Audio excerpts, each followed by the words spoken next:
প্রিয় দর্শক, আসসালামু আলাইকুম। স্বাগত জানাচ্ছি দেশক টিভিতে। আশা করি যে যেখানে আছেন ভালো আছেন, সুস্থ আছেন। ফিরে আসলাম আমি জাভেদ হোসেন আপনাদের সামনে।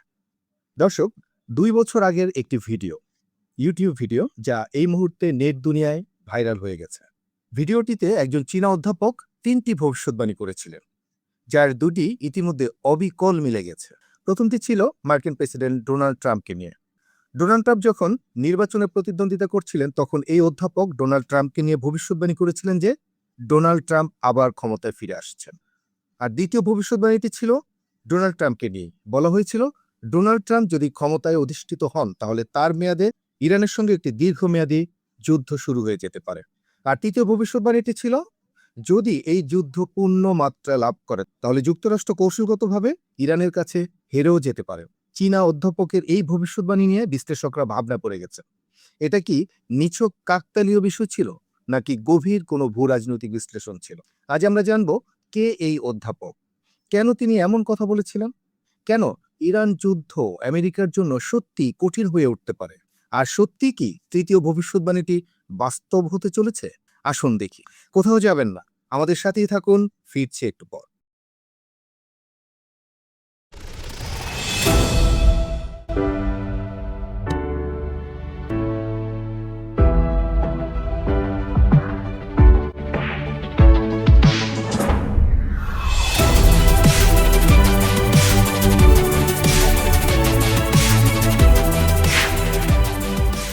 দর্শক, কে এই অধ্যাপক? ইনি হচ্ছেন চীনা বংশোদ্ভূত একজন কানাডীয় অধ্যাপক, সুইচিনজিয়া। প্রেডিক্টিভ হিস্টোরি নামে এই অধ্যাপকের একটি ইউটিউব চ্যানেল রয়েছে, যার অনুসারীর সংখ্যা প্রায় ১৫ লাখেরও বেশি, অর্থাৎ ১.৫ মিলিয়ন প্রায়। ২০২৪ সালের মে মাসে প্রকাশিত এক ভিডিওতে এই অধ্যাপক ৩টি বড় ধরনের পূর্বাভাস দিয়েছিলেন তার ইউটিউব চ্যানেলে। তিনি বলেছিলেন, যদি ট্রাম্প ফেরেন, মধ্যপ্রাচ্যে ভূ রাজনৈতিক চাপ বাড়বে, ইরানের সঙ্গে সংঘর্ষের ঝুঁকি বাড়বে, আর সেই সংঘর্ষ দীর্ঘ হলে যুক্তরাষ্ট্রের জন্য তা বিপর্যয় ডেকে আনতে পারে। আজ প্রথম ২টি ঘটনার সঙ্গে বাস্তবতার মিল খুঁজে পাওয়া যাচ্ছে শতভাগ। ফলে সামাজিক মাধ্যমে তাকে বলা হচ্ছে চীনের নস্ট্রাডামাস। কেন ইরান যুদ্ধ কঠিন হতে পারে? জিয়াং তার বিশ্লেষণে ইতিহাস টেনে বলেছেন। তিনি তুলনা করেছেন প্রাচীন গ্রিসের সিসিলি অভিযানের সঙ্গে। এথেন্স যখন বিশাল বাহিনী পাঠিয়েছিল সিসিল অভিযানের, অর্থাৎ সিসিলকে দখল করার জন্য, শুরুতে সাফল্য ছিল চোখে পড়ার মতো, কিন্তু শেষটা ধ্বংস ডেকে নিয়ে আসছিল। তার মতে, শুরুতে বোমা বর্ষণটা সহজ, কিন্তু দীর্ঘ দখলটা একেবারেই কঠিন। ইরানের ভৌগোলিক বাস্তবতা দারুণ এক জটিল সমীকরণ।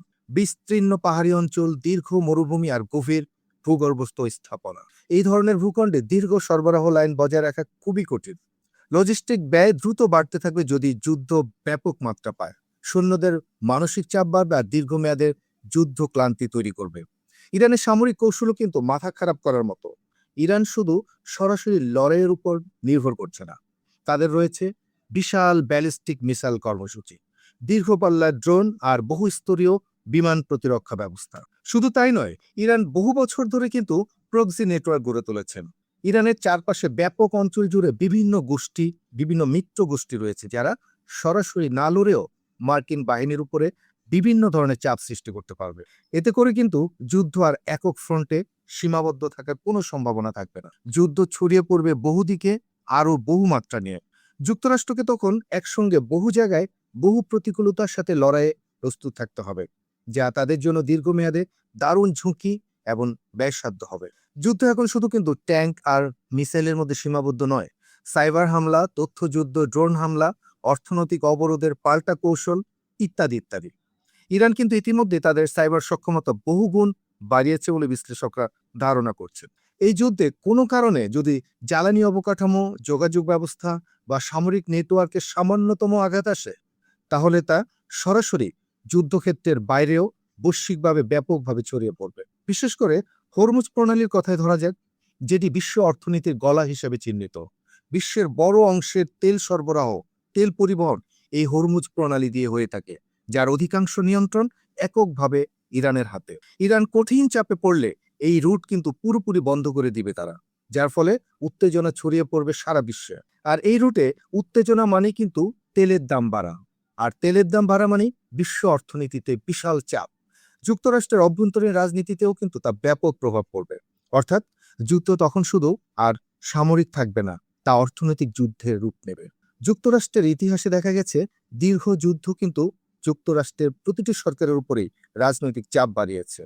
সামরিক ব্যয় বাড়ে, জনমত বিভক্ত হয়ে যায়, আর নির্বাচনী সমীকরণও একেবারে পাল্টে যায়।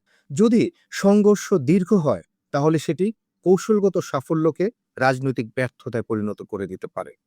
এটাই ছিল জিয়াংয়ের মূল সতর্কবার্তা। তাহলে কি নিশ্চিত পরাজয় হতে যাচ্ছে আমেরিকার? অনেক বিশ্লেষক বলছেন এগুলো সম্ভাব্য পরিস্থিতির বিশ্লেষণ মাত্র।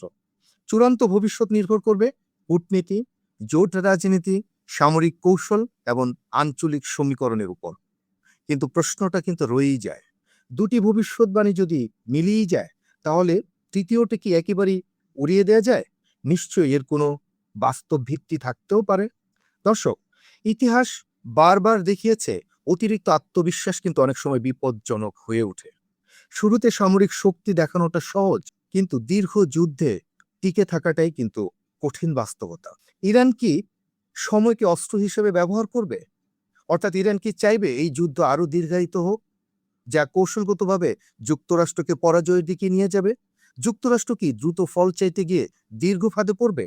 এই সংঘাত কি নতুন আরেকটি সিসিলি অভিযান হয়ে উঠবে, নাকি কূটনীতি শেষ পর্যন্ত শেষ মুহূর্তকে সবকিছু বদলে দিবে? তৃতীয় ভবিষ্যৎবাণী বাস্তব হবে, নাকি ইতিহাস আবারও নতুন কোনো চমক দেখাবে? আসুন আমরা দেখতে থাকি, সময়ই আমাদের সবকিছু বলে দেবে। প্রিয় দর্শক, এমন বিশ্লেষণধর্মী, তথ্যভিত্তিক, রোমাঞ্চকর আন্তর্জাতিক সংবাদ পেতে চোখ রাখুন আমাদের দেশক টিভিতে। ভিডিওটি শেয়ার করুন এবং আপনার মতামত অবশ্যই কমেন্টে জানান। পরবর্তী বিশ্লেষণে আবার আপনাদের সাথে দেখা হবে। সে পর্যন্ত সবাই ভালো থাকুন। ধন্যবাদ।